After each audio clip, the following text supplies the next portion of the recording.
welcome back to Carnivore Scott. Today is day 31 of my carnivore journey, and I wanted to make a fairly short, comprehensive video to share with you things that have gone on this week and things I did today that were pretty special for me.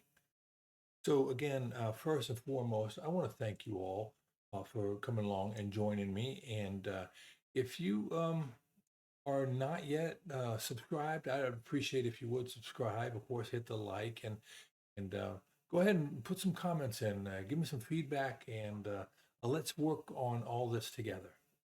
All right. So let's go into this. First and foremost, today I went on a hike, and just like Lioness, I decided to go out and do it in a country setting.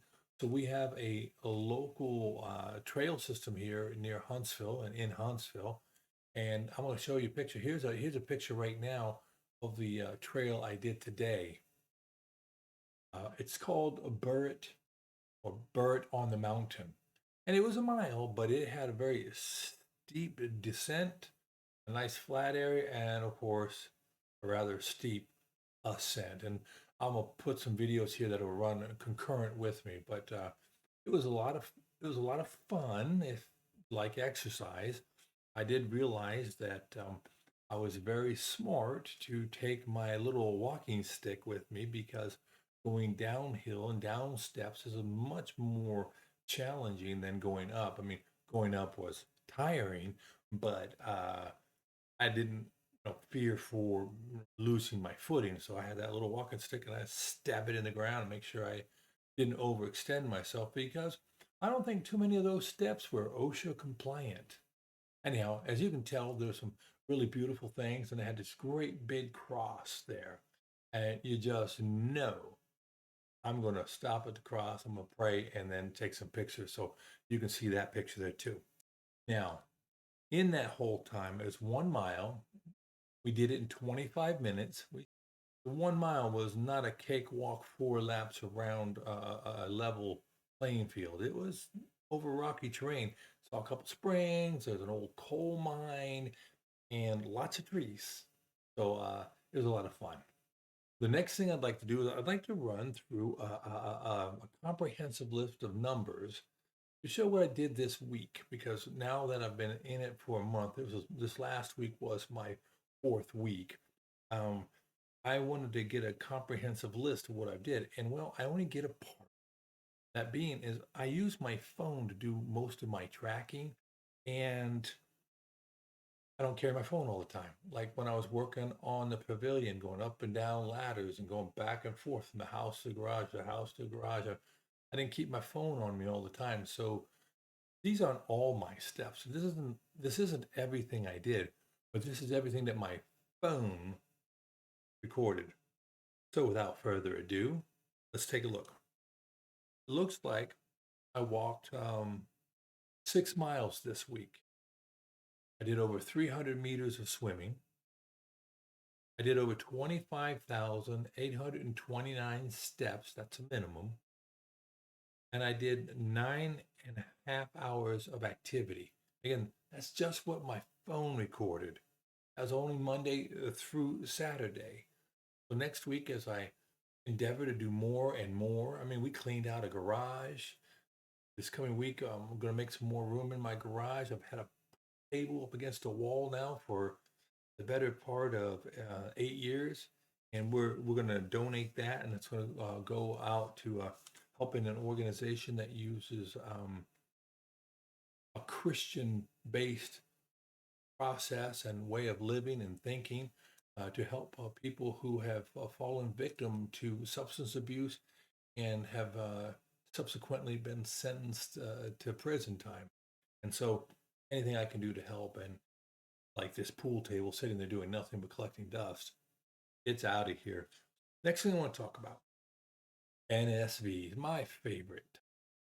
And that's because just like we heard other people say this week, and I know that Londwar, Jeremy, said it quite emphatically. The scale is but one point. We shouldn't hang our well-being on that. It's just a data point, an important data point, but in the constellation of all potential data points, it isn't a sine qua non. It just isn't. And we would be well served to go to it less for our validation. We should go like this. I'm wearing this shirt. It feels comfortable. You can see I'm not bound up in it. And this is just a 2XT and it's almost loose in the chest. I could not wear this a month ago. I almost threw it away. It made me so angry. And I like it. It's a nice shirt. It feels good. It looks good. I mean, the shirt does most of the good looking thing, okay, for me. 32 days ago, I was almost in tears in my closet because I couldn't wear this 2XT. I always had to go 3X and 4X. I can work on my core, and it can be more than just what I'm doing in swimming and walking. I'm going to have to start getting on the old exercise ball right there, doing some more work on the core. Near and dear to my heart is the carnivore community. Y'all are special. Many of you will talk about it. I know a lot of you talk about it, but I wanted you to hear it from me. Special. Do a lot of really cool things. You're achieving amazing results. If the whole carnivore community could find a way to collect all the data, man, I know we'd be smoking them. Speaking of smoking, some smoked meat would go along just fine right now. We're going to talk about more of that in a few minutes. But the NSVs, those non-scale victories, so important. So much more important than anything the scale will tell us, because when our clothes fit us better, when we have to buy new clothes, you just know that your body's getting healthier. And that's the benefit. That's what we're after here. Really what we're after. And that brings me to another point. I want to tell my friends out there that everything we're doing here, all this YouTube, it's fun, it's hard work, it's a great accountability tool. But it's just one part. And we have to be extraordinarily vigilant, careful that we don't assign too much of our well-being, all that we've been fighting for, to YouTube likes and subscribers and monetization. All that stuff is fine. All that stuff is good. I want you to subscribe. I want you to watch the whole content and get my click throughs better so more people will be shown my content. But not at the expense of your happiness and the time you spend with your family. Not at the expense that I have to spend with my wife and my family. I mean, it's a little bit late here. It's like after 10 o'clock at night. And I'm doing this because I want to spend some more quality time with my wife, because I've been in here doing live shows and interacting with people. We got to make sure our priorities are in order. Now, many of you know that my priority, one of my biggest priorities, or the biggest priority, is my faith and my walk with my Creator. That's real important to me. Got to make sure I do that. I got to make sure that I do it in such a way that it gives honor and glory to God and not to myself. I don't know that I can do that if I'm focused on YouTube numbers and content creation and just the sheer amount of time. Now, I know I can do some of it, and I continue to do some of it. As a matter of fact, put a link up right about now for a Bible reading I just did today. I've been doing that every day, read from my 1 year chronological Bible, and I'm well through the year, as you can tell. Was not to the New Testament yet. We're in the book of Ezekiel today, but those things. That's what's really important to me. My wife and my family are important. YouTube is great. I would love to be monetized, but not at the expense of either of those two. Not at the expense of my self-worth. So I'm just trying to say I don't want to chase YouTube numbers and all of that. I'd rather have a more meaningful and deeper relationship with the people I do know already. I don't think it's impossible to have a relationship of some sorts with many people. Yet, it's a law of of diminishing returns here. So I'm just going to stay focused on putting out these videos, stay focused on going to people's channels and putting thoughtful comments because I've watched their entire video. And if I'm rewarded by people subscribing, it's awesome. If not, it's okay. I'm going to continue to do the things I need to do for my health and maintaining the health of my family, relationships elsewhere. So, address that. I think that's pretty well beaten. We're going to move on. And now for our next segment, shopping for meat. Yeah, exactly. I went shopping for meat today, and I have two different places I can go. I can go to all the regular big box, little box. I can go to Walmart or Publix, Hy-Vee. I don't have Hy-Vee here, but um, I can also go because I'm a retiree from the military. I can go on post and I can go to the commissary. But not everything is always cheaper on post. So shopping is prudent, particularly in these days. It's incredibly expensive these days with inflation and the state of the economy.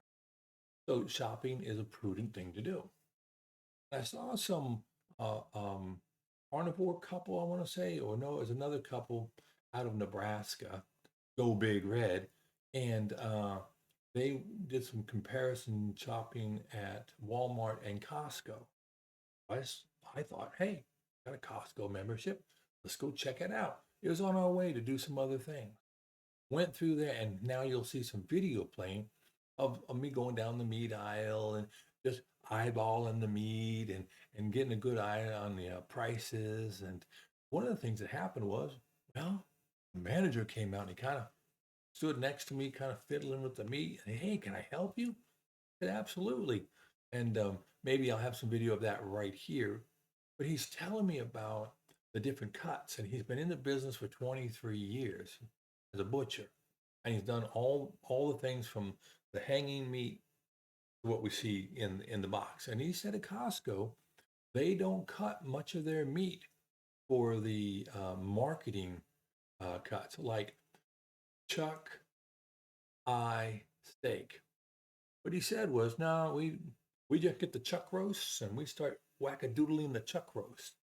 And the very tip of the chuck roast, right after the um, ribeye, that's it. That's the word I'm looking for, ribeye. Right after the section of the ribeye is the chuck eye and then the chuck. And so what he was telling me was, no, we get the chuck and we cut it, but he showed me that there's a fat structure that looks semi circular, pretty good thick ribbon of fat, and inside that eye, which is nowhere near the bottom of it, that is the chuck eye part of that chuck roast. It's only on the leading edge. As you get further in chuck roast, obviously it goes away. And he said for them, most of the what they consider the chuck eye gets ground in a hamburger. Good to know. So then as you go further back on that chuck roast, you get to the rib meat and rib fingers, I guess is what he was calling. So anyway, I got a little knowledge on butchering today. It helped me. The price was $5.99 a pound. The meat looked fantastic. And all of this meat comes from big box suppliers around the country. Meat I get at the commissary, I don't know if it comes from Argentina. I don't know where it comes from. So I went ahead and I got a couple of the chuck roasts, and you can see those here. And I got one from the commissary. You'll see that there. And I'm going to check them out. And I went ahead and I cut them up. I can put them in baggies, and I can cook them different ways. I took the chuck roast that had the chuck eye in it, I just cut it down the middle, so it's only about a 3/4 of an inch. But that'd be fine. Put those in baggies, and I'll compare them for flavor and tenderness and all of that. But it was interesting to go and just measure the meats and see what's what. And it felt kind of good. And that brings me to this point where I say goodbye. Hey, I appreciate y'all hanging out with me and sticking around to this point if you've made it this far. And if you've made it this far and you haven't subscribed yet, I would like to ask you for your subscription. I would ask you like to smash the like button. But here's another thing I'd like you to do. I'd like you to go out to some of the names that I've called out in the description. Go out and see Woodster 72, this young man who had the courage to go out sprinting the day. Go out and see these other people. And of course, most of you, if not all of you, you've already seen a homestead how with Kerry and his family. His wife is involved in it, his daughter Emma. Just go out and look at this community.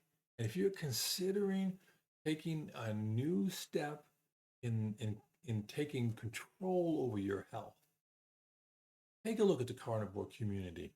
Go out there and look at the pages from the doctors like LaDon, Dr. Barry, right? Or Dr. Chafee, or there's just so many doctors who are not only advocating for the carnivore way of life, but they are in it and have received the benefits from it. So again, if you get a chance to, if you have an inkling or you have a question, you could reach out to any one of the people who are doing it. Any one of the people like Carnivore Kip, who's actively in it and he's out there jogging and losing weight and he involves his family in it, or Lawn Noir, who's made tremendous strides and he's doing it, or just you can pick so many, okay? But all I can say is for me, in 1 month, 18 plus pounds, reduced inflammation, increased energy, and a desire to take control over my health. But most importantly, what a fantastic people rallying around each other. Whether it's Bill Knott in Alaska, 4 years isolated in his home, or if it's someone who's literally just downstate from me, who's, again, like I said, out there jogging and doing the things he needs to do, making a difference in his life for his family. Believe in you. And days when you have doubts, when the scale's not right, the non-scale victories aren't helping you, community will be there for you. Well, thank you. God bless. And we'll see you in the next one.